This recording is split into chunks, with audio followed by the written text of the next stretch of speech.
Hey everyone, welcome to another mini vlog. Recently তোমাদের আমি জানিয়েছিলাম অন্য একটা মিনি ভ্লগে যে আমার বার্থডে আসছে খুব তাড়াতাড়ি। আর সেই কারণেই গতকাল রাতে চলে গিয়েছিলাম নিজের জন্য গিফট কিনতে। সব সময় তো একে ওকে তাকে দেওয়াই হয়, কিন্তু নিজের জন্য আমরা কিন্তু সেরকমভাবে কখনোই কিছু কিনি না, বা অনেক সময় সবার ভিড়ে আমরা কিন্তু নিজেদের ভুলে যাই। কিন্তু আলটিমেটলি নিজেকে যদি ভালো রাখতে পারি তাহলে কিন্তু সকলকে ভালো রাখা যায়। তাই আমার মনে হয় বছরের শেষে একটা ছোট্ট গিফট নিজের জন্য কেনা যেতেই পারে। তোমাদের মধ্যে অনেকেই আমার গোল্ড জুয়েলারির যে সমস্ত ভিডিওগুলো রয়েছে অলরেডি পাবলিশ করা, সেগুলোকে প্রচুর ভালোবাসা দিয়েছো, প্রচুর রকমের অ্যাপ্রিসিয়েশন জানিয়েছো।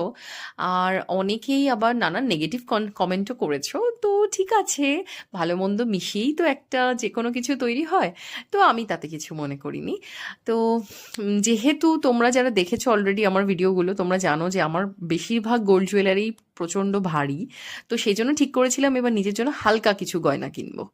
তাই সেই উদ্দেশ্য নিয়েই চলে গিয়েছিলাম। আর হালকা কিছু নেকলেস আজ দেখছি।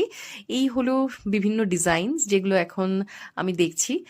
আর এই সমস্ত কিছুর মধ্যে কয়েকটা চোকার কাম নেকলেস রয়েছে এবং কয়েকটা চোকারও রয়েছে।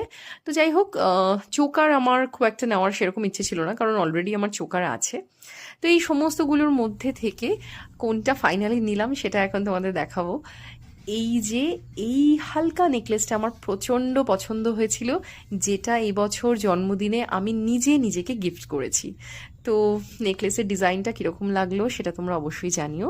আর ভিডিওটা যদি ভালো লাগে অবশ্যই কিন্তু চ্যানেলটাকে সাবস্ক্রাইব করে দিও। দেখা হবে খুব তাড়াতাড়ি আবার।